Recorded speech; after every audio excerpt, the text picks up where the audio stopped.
Hey everyone, welcome to the Smart Economy Podcast, a production of neonewstoday.com. I'm your host, Dylan Grabowski. In this episode of the Smart Economy Podcast, we were joined by Matt Leising, a co-founder at DeCential Media, a media publication committed to telling the stories of founders, builders, and visionaries who are creating a new decentralized economy and internet experience. In this conversation, we spoke about journalistic integrity in an industry such as crypto that can be quite narrow-sighted, Matt's tenure at Bloomberg and his articles about blockchain over that time, how a meeting with Joe Lubin from Consensus turned into a book about the Ethereum DAO hack that Matt wrote, which is called Out of the Ether, creating content around the people in crypto on DeCential Media, and so much more. Just a reminder, nothing said on this podcast is a solicitation to buy or sell any tokens, and that nothing should be taken as financial advice. The host or guest may hold tokens discussed in any given episode,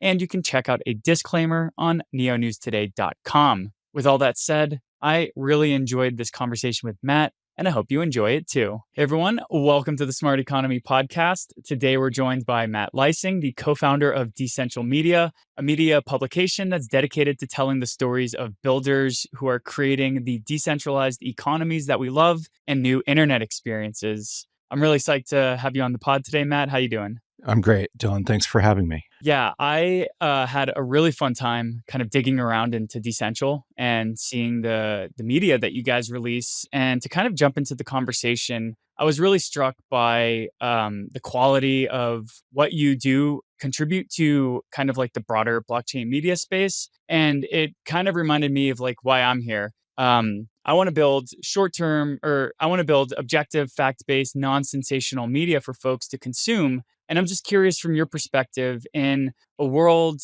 in the cryptocurrency space where folks are just so involved with short-term market narratives. How do we kind of compete against that? How do you create content for folks who want something that's not necessarily about the latest token that might go to zero in the next few days? What's that kind of like battle like for you and your team? Yeah, well, first of all, thanks, Dylan. I appreciate the compliment. We do take a lot of pride in the quality of what we're doing and the thoughtfulness and sort of the approach that we're taking.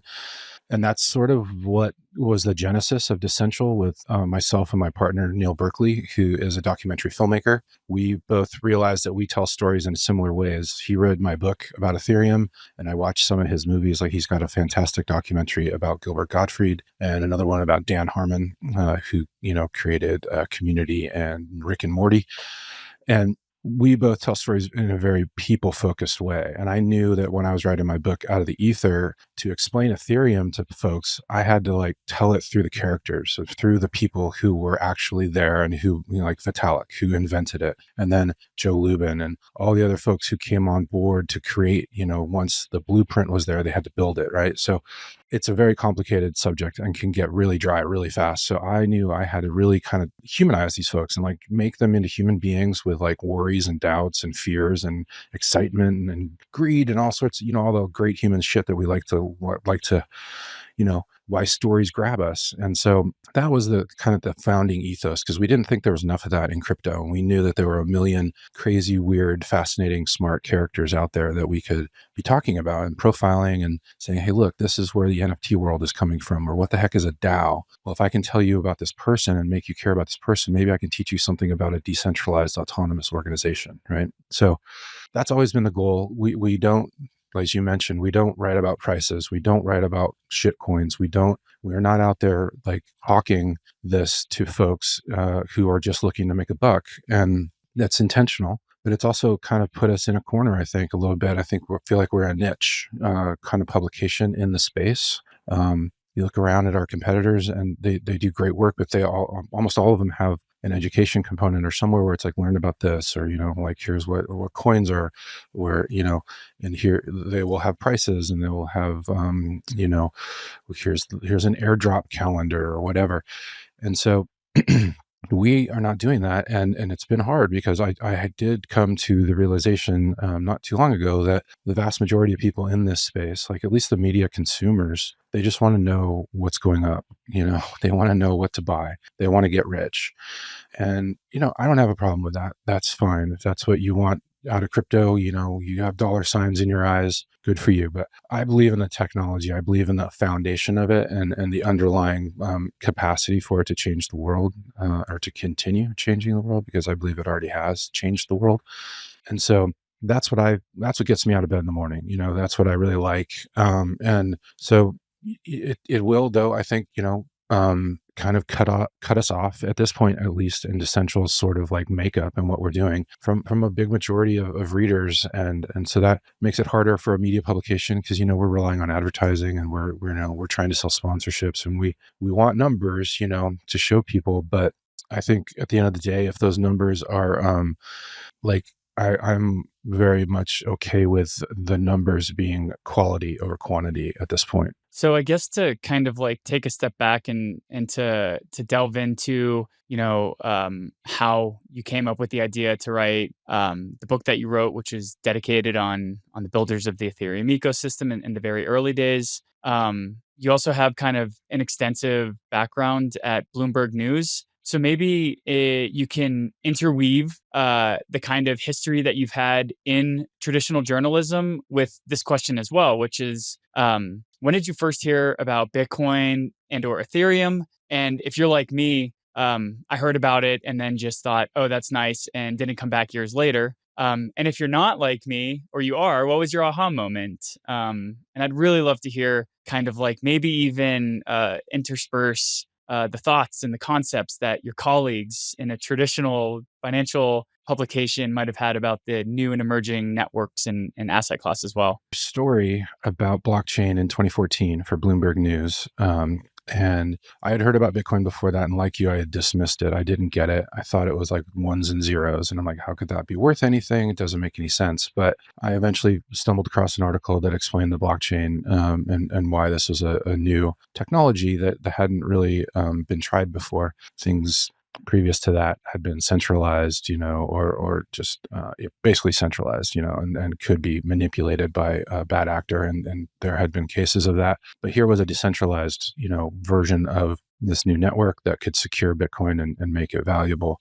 So that was a light bulb moment for me there, because I had been covering Wall Street at Bloomberg News since 2004. So I went through the financial crisis covering all of that stuff. I was a market structure reporter, meaning I had to know how these markets worked, like the plumbing. So I was on the derivatives market and the fixed income market, the US Treasury market. Like I knew how all of that stuff worked. And so to boil it down, it's all just a huge network. The banks are there, their customers, the asset managers, the hedge funds, retail.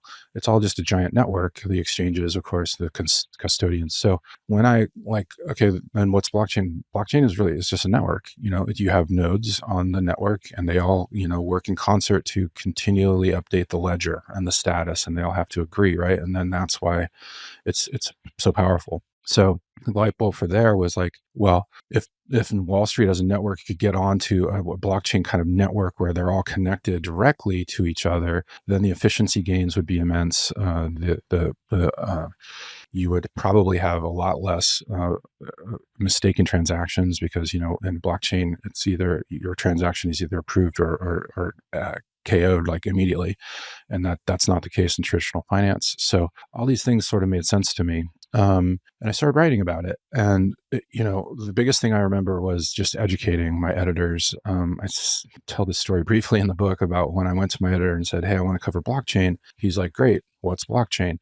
And, he had no idea. And I went through a string of editors over the years, and it was constantly like, okay, I got to now educate this person on it and kind of start from scratch. So that was a big part of my job. Like it was internal, because if I'm not educating my editors and I bring stories to them that they don't understand, that's a problem. And they might not understand why it's a good story. So we all have to be on the same page. So then Wall Street wasn't quite ready for blockchain at that point. It was getting there. I think they were kicking the tires and stuff. They certainly didn't, at that point, want to invest in Bitcoin at all. That was like totally anathema to them. It was Silk Road. It was child pornography, drug trafficking. That was Bitcoin to the banks in 2014, 2015. And some, you might say that's almost still the case today. But then, Ethereum came around, and I sort of didn't quite get it at first. I sort of missed I didn't know about it, or I wasn't writing about it because it was so new. It certainly didn't have any applications in the early days for Wall Street or for finance. It was just, just getting started. But I went out, I was in New York City and I lived in Brooklyn, and funny enough, like the Consensus office, so that's, Joe Lubin started Consensus, which is a startup accelerator. Basically, it was where you went to go to get help to build an app that would be on the Ethereum, in the Ethereum ecosystem. And it was around the corner from my favorite bar in my neighborhood. So it was like, I knew where it was. And I went out there one day, and Joe sat me down and he told me the whole story about the world computer. And your listeners probably have heard this before about the world computer. And that was the thing that Joe was pushing then. And like the way that he was, the narrative he was telling was like, look, we have this, like, Bitcoin is great, but it's a means of it's a means of value transfer, right? It's a currency. Ethereum is that same sort of underlying, foundation, but it's a computer on top of that. And we are now talking about smart contracts, which are just code. And think about all the things that can be put into code. Now we can put those into a blockchain environment with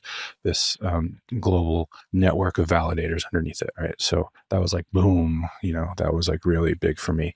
And it really just kind of got me very interested in it now. Whereas I thought like, oh, this might have some legs. And now I was just like, okay, I just saw it, I just thought it made a lot of sense. And then it wasn't long after that the DAO kind of got spun up. So this would have been in early 2016, I think, that I went out to Consensus and talked to Joe. The DAO, which is the DAO, it wasn't the first, but it was this project where basically, in a nutshell, everybody needed to fund their own startup for Ethereum, right? You needed apps, you needed stuff for people to do on Ethereum. Otherwise, it just sits there.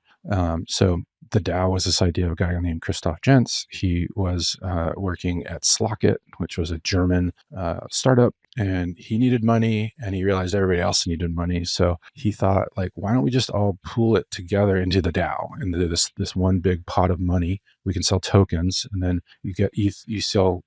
You buy tokens with ETH, and we put that Ether in a treasury, and then people will vote on the projects that they want to fund out of the treasury with the DAO tokens, right? It's a digitized version of a venture capital firm. Had never been done, of course, because we're talking about new smart contracts in Ethereum. But long story short, they got $250 million into the treasury when they thought they might get 5 or 10 million tops, maybe 15. It was hacked. Money was drained.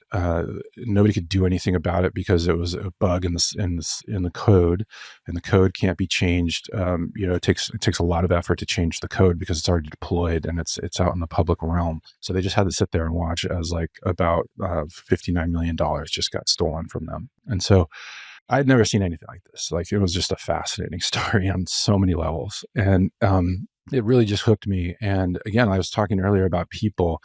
And so what I've realized and I discovered was that the people behind the scenes in the story of the DAO and how the Ethereum community kind of coalesced around it and mobilized to stop the hack, because it could have continued. And then to sort of like repair the damage and try to like go forward with Ethereum, because it was less than a year old when this happened. So, there were some people who thought that this might be it for ETH, like it was like very rocky at this point. And so I ended up digging into that story, and I told that story. It was called the Ether Thief. It was a piece for Markets Magazine, which is a magazine that Bloomberg puts out. And it was just like, man, it was the most fun I'd ever had in my career. I loved that story so much. And it just got to know a lot of the people who were working behind the scenes, and the story was just fantastic. And so it came out, and I realized, like, oh man, this is a great foundation for a book. I could tell this story and weave it through the book as a sort of way of like a narrative device to keep some of the tension in it. I can tell it in chapters, and then in other chapters, I can tell you about Vitalik Buterin, and I can tell you about the Ethereum co-founders, and I can tell you about the Ethereum Foundation and all these things, and like why blockchain was new. And so it just like once I had the structure for the book, it just made a lot of sense to me, and I was able to kind of go forward and do that. And the book came out in 2020, and like I said earlier, my partner, my co-founder and partner Neil read the book. He wanted to option it to make it into a doc, and that's how we got started. So without the DAO, like I wouldn't be here probably talking to you right now, and DeCential wouldn't exist. So it all goes. For anyone who's listening to this, Out of the Ether is now live 4 years. It's been published and it has a really awesome rating on Amazon, 4.4 stars out of 226 reviews. So I'm probably definitely going to pick it up. Something that's super fascinating is that you were there real time. I'm also totally going to look up the Ether Thief after our conversation and read that article. So I guess I'm curious then, because during your tenure at Bloomberg, you left in 2021. Bitcoin and Ethereum as well not only launched but also had a whole lifetime of perspective shifts. You had the first Bitcoin block mined, and then by the time you left, Bitcoin was becoming illegal to mine in China. We had Ethereum, the world supercomputer, and then there was this hack and this existential threat and dilemma to the network. And then, of course, the narrative shifted afterwards to becoming this vehicle, this venue for crowdsource funding in the ICO bubble. And then I'm sure there are so many other obituaries that you wrote for projects that were building on Ethereum during that time. So while you're at Bloomberg, it sounds like you're continuously pitching these stories to your editors. You're cycling through new editors. What was the perspective like of the folks that were there? Were they like, "Oh, Matt, you keep wanting to write about these crazy things"? Are you just trying to get off like boring traditional market structures articles? Or were folks kind of in your camp where they're like, "This is interesting, but I don't know, maybe we'll just let you cover it because you're becoming the kooky blockchain guy"? How did the perspective of the folks that were at Bloomberg and your editors, how did that change over time? Did pitching these stories get easier, or were you kind of like always painted as like the weird crypto guy in the corner? I think I got a little bit of that. And just let me say, I definitely am not the only person that was writing about crypto at Bloomberg, and I wasn't the first even. Olga Karif was there. She was writing about Bitcoin before me. There were others. But what happened was, at first, because the banks sort of did not want to touch Bitcoin, with a 10-foot pole, it also had a pretty bad reputation within Bloomberg itself. Bloomberg is a pretty conservative place when you get on the business side, because their business is selling terminals, Bloomberg terminals, to Wall Street and to hedge funds and to asset managers. And so, they're very tied into the culture of Wall Street. Mike Bloomberg came out of Solomon. He was a bond trader, and that's just like his DNA. So Bloomberg itself didn't want to have much to do with it for many years. Then, like, the 2017 ICO boom happened, and Bitcoin goes above $20,000. ETH, I think, got to 1,400, something like that. And all of a sudden, everybody in the country is talking about it, right? I remember it was that Thanksgiving of 2017, and I was here in LA visiting, and no, I was actually living here. And I was just overhearing about it in bars and stuff, in restaurants, people talking about Bitcoin. So it had kind of broken through the consciousness of the American public. And with that price action, Bloomberg could no longer ignore it, because the Bloomberg customers wanted in on that. They wanted data, they wanted analytics, they wanted ways to track it and to figure out, okay, when am I getting in, when am I getting out? And that's what Bloomberg does so well. So then it started to get taken seriously, and they started putting more functionality on the terminal related to crypto. And all of a sudden, a lot of new people started writing about it, because while it was great, and like I always say this, like I love the ICO boom because it took a very traditional thing. One of the foundations of finance is raising money, right? It's like, where do you get your capital? How do you fund your business, whether it's a bakery or a bank or a startup that wants to create a decentralized exchange on Ethereum? You need money. So the ICO took that and digitized it and put it on a blockchain, and where anybody now could go buy coins, and the developer team would get those funds. And if they're honest, they would use that money to create their project, and it would be launch in a year or two, right? Now, that's amazing. You've taken a very staid, kind of old school function of finance that's like there's gatekeepers. You have to go to a bank or a venture capital fund, or you need somebody with money that will believe in you. And it's tough. And now all of a sudden that was open to the world, to anyone with a internet connection that could navigate the Ethereum world could now buy your coin, and you get that money. So I thought that was, hugely fascinating to me. The downside, of course, is that there were a ton of scams, probably maybe 90% plus were just scams, and they were ripping people off, and they get the money and they're gone. You never see them again. So, a lot of people were writing about that. A lot of people, I think, in the news business, that was sort of their first experience with crypto, and seeing those rug pulls and just scams was not a great first impression, especially when the other thing they might have known about was like Silk Road and, the guy that Ross Ulbricht, right? And that whole kind of saga. So there were people on like that understood, I think, the technology and its implications for finance and the broader world at Bloomberg News. And then there were people that were kind of like, we don't think this is. They were very, very skeptical. And anytime, I ran into them, it was tough. Like I had to sort of like, it's a negotiation, right? It's like, okay, well, like I remember doing a lot of reporting on Tether back in the day, and it seemed like, it seemed really shady. The guys behind Tether wouldn't talk. You didn't know where their banking was. It was moving from, Asia to Canada to the Caribbean. It just felt like a scam. And it just, so I remember writing some stories. I got some banking documents from them, about where their money was. And I had like kind of put, like you could line up, deposits and transfers in their banking down at Noble Bank in the Caribbean with creation events for Tether on the blockchain. And I'm like, look, this is matching up. I think they're legit. And I remember having editors at Bloomberg who like killed the story, like, because that's not the narrative that they wanted. They were convinced that Tether was a scam. And, I was very skeptical, but once I got deeper into it and people started kind of showing me what was going on, and then I started talking to people who were like, how they were interacting with Tether at Noble Bank as a customer, and they were all doing this internally by internally transferring money from their account to Tether's account. It all started to make sense. And I'm like, oh, okay, maybe this isn't a scam. And here we are today, many years later. They're being, their assets are now custodied by Cantor Fitzgerald. They made it through all the craziness of the last couple of years and didn't blow up, never depegged. And so, I feel like I got that wrong, but at least I tried to kind of follow the facts. And so, but the facts at some points didn't matter to some people, so that was really kind of disheartening to me, and was not a great experience as a reporter. And so, I think and I think it's still to this day, you can still see there's a quite a bias against crypto at the New York Times. I think the Financial Times has had a very long,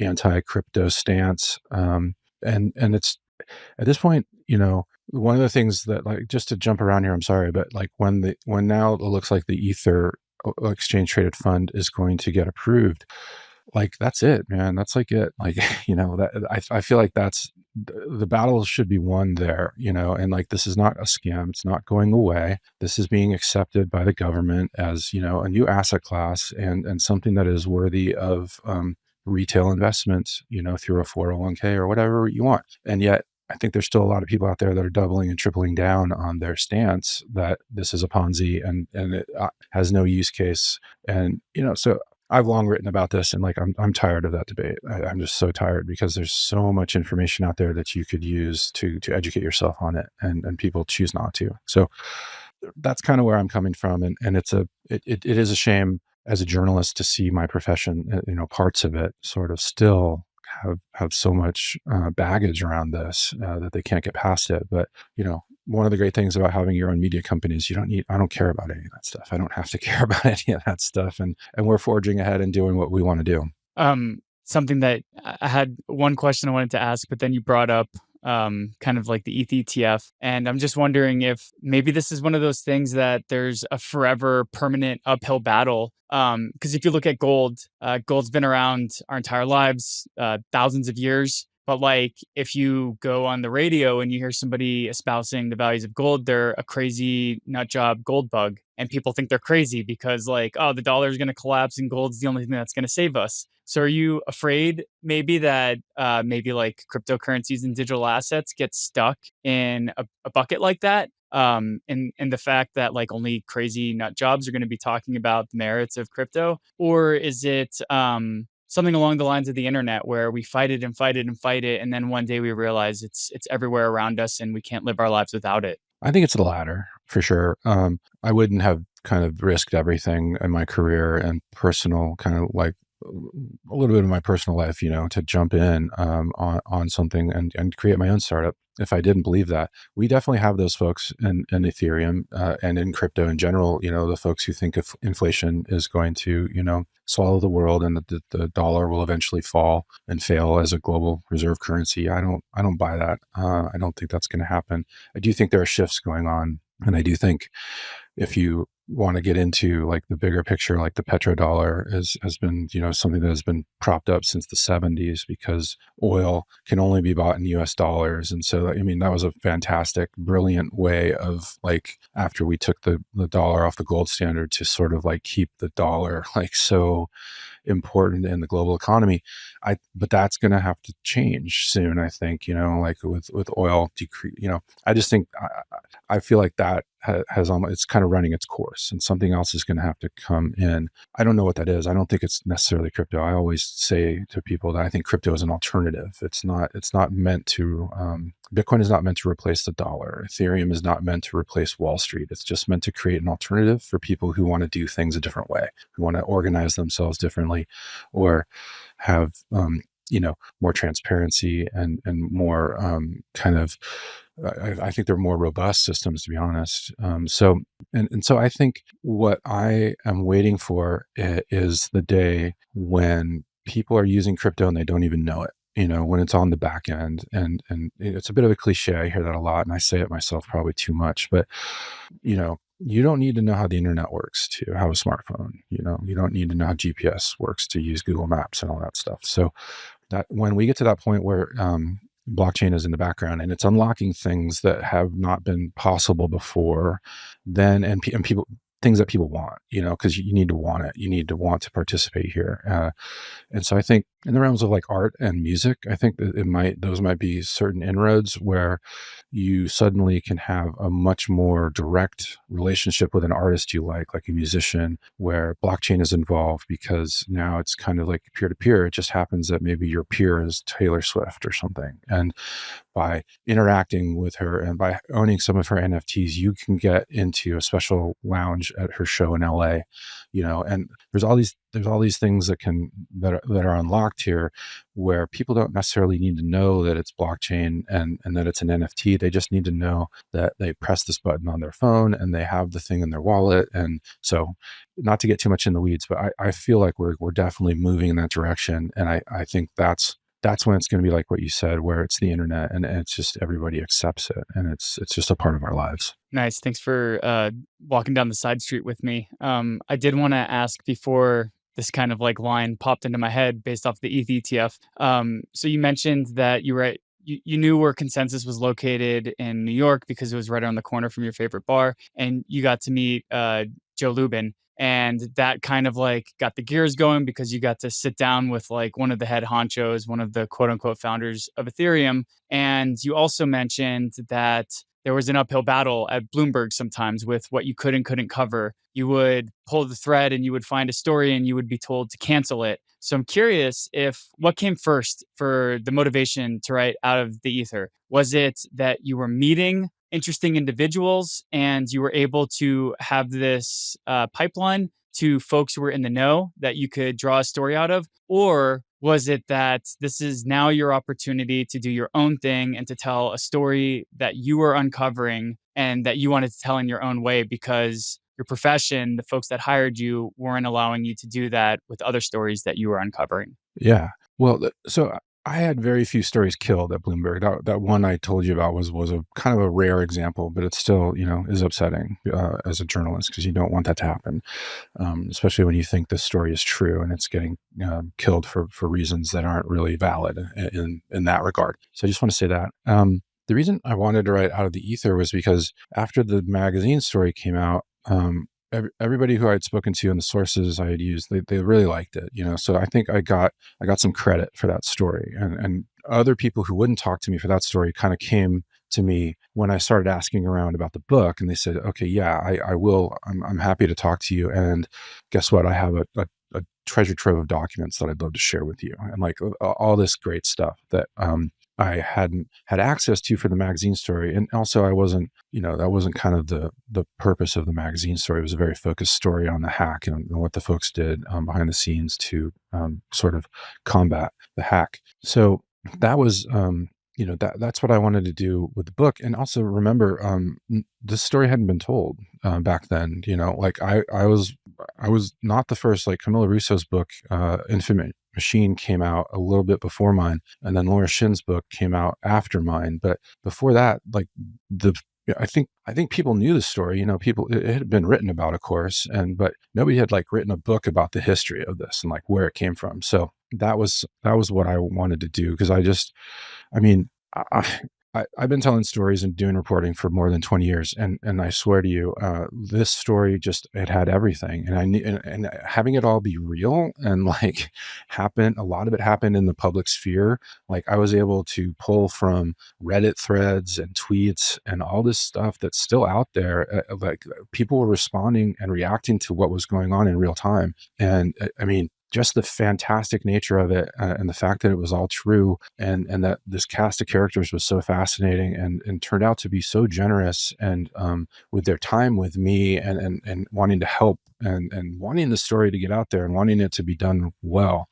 That was a dream come true. And so by the time I was done reporting on the book, I spent about a year on it. I had a mountain of notebooks and files and papers, and I knew that I had a fantastic story, and all I had to do was pull out the pieces that I needed, because I knew I had it all. And I ended up writing the book, I think, in about 3 months, maybe less. It just, because once I was at that point, I'm like, okay, this story's there, and I knew I had it all. And like I said, it's just kind of a logistical thing of like, okay, where's that interview? I need that piece, and I need that quote, and then it just all fell into place. So, I'd love to talk more about the book, but I also want to talk about DeCential. So, I myself got into the blockchain space in 2017. I was a former urban planner. I actually worked for Caltrans in California. And in 2018, I left urban planning and went full time into covering a blockchain ecosystem. And I myself wrote the ICO for about 30 projects and probably the obituary for 29 of those 30. So,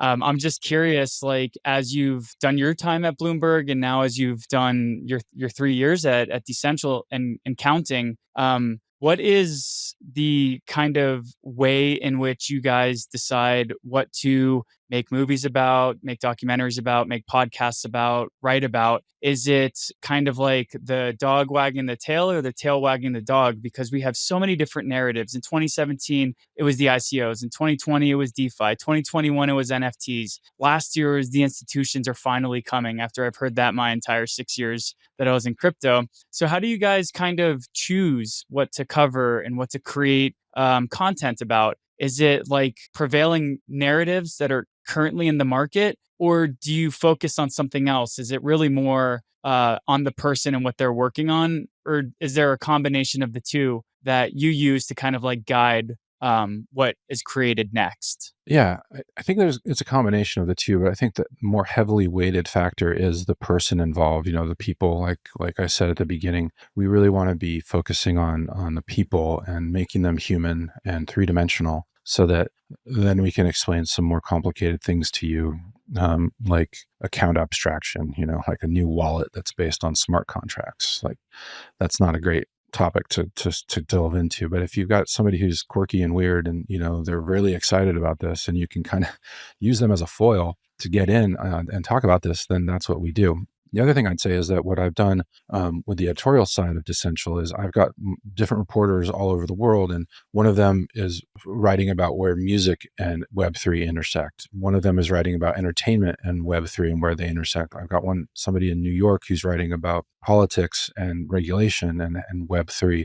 Got somebody in Singapore who's doing a mix of all of those things, and what's just keeping an eye on what's going on in Southeast Asia, because it's a hotbed of activity. And so, once you kind of silo it into those, then you can kind of specialize and tell the stories of what's going on. Like that's why I now understand how screwed up the music industry is and how badly artists have been getting screwed for years and years, and why it's such a ripe industry for Web3 disruption. Then on the other hand, musicians as a whole almost just trust NFTs and they don't want to get involved with crypto because I think they feel like it's a scam and that it could hurt their reputation. That's very different than if you're talking about the fine art scene and what has been able to happen with NFTs and for artists to make money in ways that they never could before because now they're more in control of their art. And there's more, you can connect directly with the people who collect your art even as it's sold on in secondary and tertiary sales. So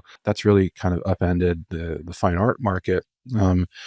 And so I find that really helps us because you're right. It's like it's touching so many things now where it used to be very kind of, I used to go to conferences and I'd see the same people a lot, and I don't do that. I don't see them anymore. Like I hardly see anybody I know. I just got back from Consensus and, I'm lucky to run into 2 or 3 people I know. And that's great. It's a faction or it's a function of what's going on and how this is exploding. But I think by paying attention to the areas in commerce and culture and business and finance where this is really having an effect, that's how we kind of stay on top of it. And then we want to find the people who are driving this. Like we're working on a film about what's going on in Wyoming because they've got a very good DAO law up there where they've now a DAO gets the same protection as a limited liability corporation, and it's as easy to set up as an LLC. So we want to go up there. We want to find the folks in Billings, who came up with this idea. Like, who are you? Like, where did this come from? And we want to tell that story. And this is like the way I learned that Wyoming actually created the little limited liability company structure in the 70s, which is really cool. And now they're on the forefront again in a digital way. So, we we make films about Bitcoin miners that are cowboys, and like we make films about adult entertainment stars who got kicked off of OnlyFans and are now, they created their own Web3 version, and she's now a multimillionaire and is employing like hundreds of people. And so the folks are out there. This is real. It's happening, and the stories are they just are just waiting to be told. Yeah, I highly recommend anyone go to the DeCential website. In addition to these stories, there are also other really cool stories. I just watched a short film on the dude who wrote From Bars to Bitcoin, and just a really fascinating kind of view into how these new emerging asset classes can empower people who come from a background that is kind of like designed to hold them back. Like he talks about how he's unable to find jobs after he gets out of prison, things like dishwashing, and how it enabled him to become an entrepreneur. So definitely highly recommend. Those are phenomenal films. You guys are doing great there. I know we're kind of wrapping up on the allotted time that you have available today, but you did mention at the beginning of our conversation something that I really wanted to ask you about. And I know that it can be kind of maybe a sensitive subject, but when it comes to funding. So like large crypto publications will get paid by companies to write puff pieces about them and basically write articles that they were given outlines for. So how do you guys kind of balance this artistic sort of expression of choosing to talk about the person and people and the stories and the way you want to narrate them versus going out and getting ad revenue or things like this? Are you kind of solely relying on like internet traffic generation? Or do you also have partners that are kind of down for the cause for you guys and are willing to like foot some of the bill, even though you might not be getting hundreds of thousands of clicks on some sort of puff piece for the newest L1? Yeah. That's a great question. We were lucky that we did a seed round of fundraising sort of right before the last crash. We got in I think the summer of 2021, and so we do have that, and that's what we've been working off of.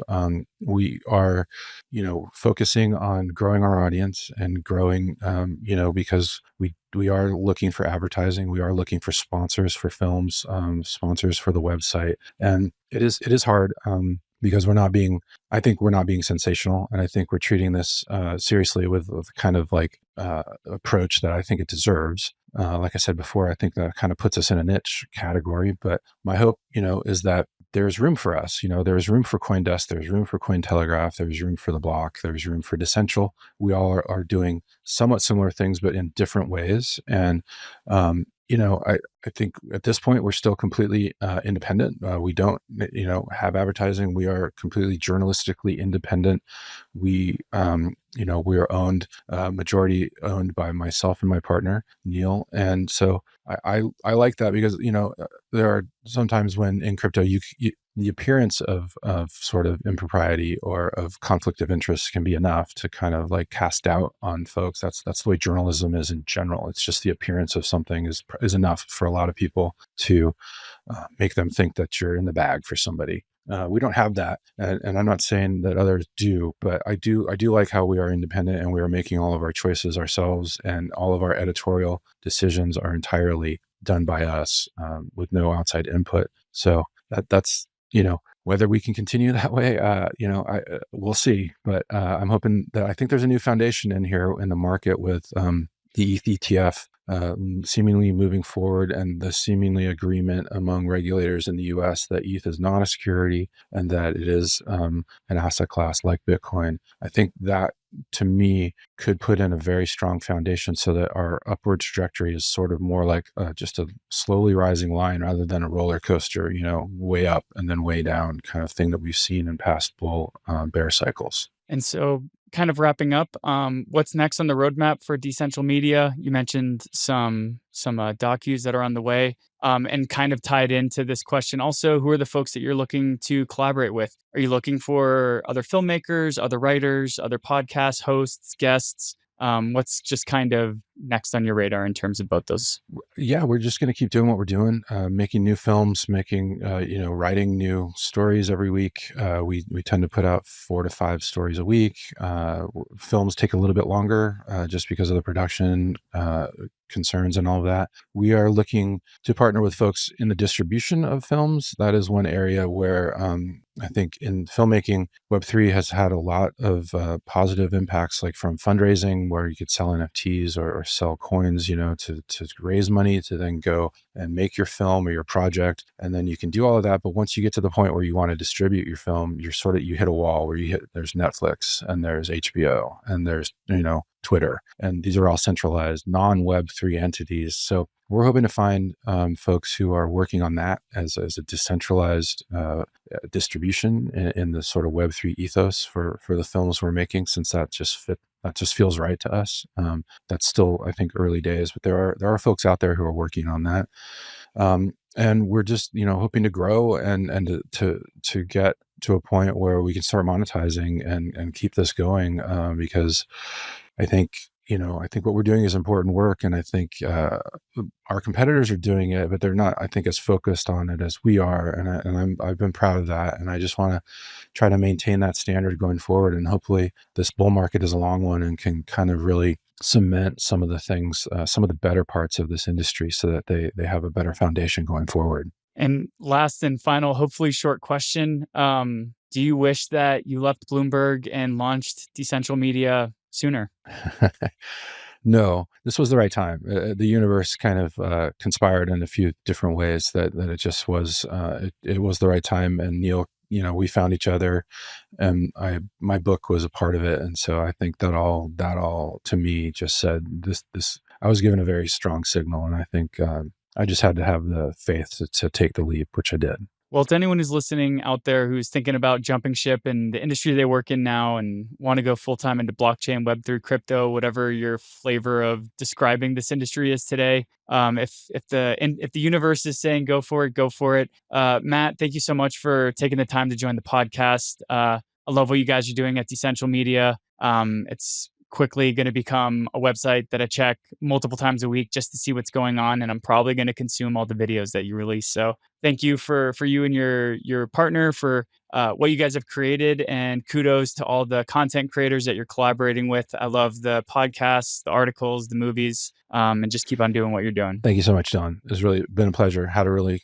good time talking to you. Thanks. Cheers. Well, what did you think of that conversation? Matt felt like one of my people, and I felt a certain kinship with him, particularly as we spoke about creating stories and media around the people in blockchain and all the reasons why we're here. It was also super fascinating to delve into Matt's genesis into writing about crypto and the book writing process. And I really enjoyed hearing more about the moment in 2017 when cryptocurrencies became a mainstay and Bloomberg had to admit that the market was saying this asset class is here to stay, and the publication couldn't ignore it anymore. To keep up to date with the podcast, head over to www.smarteconomypodcast.com. And if you like the guests that we've had on the show, please consider showing your support for us by rating and reviewing this episode and any other given episodes on your favorite podcasting platform. Every rate and review really helps us get the show in front of more ears and more eyes. And of course, if you're a NEO token holder, please consider voting for NEO News today as your council representative. We have proudly been serving the NEO ecosystem since 2017, and will continue to do so by putting portions of our council rewards directly back into ecosystem growth initiatives. So, with all that said, thank you so much for taking the time to listen to the Smart Economy podcast, and we look forward to catching you guys next time.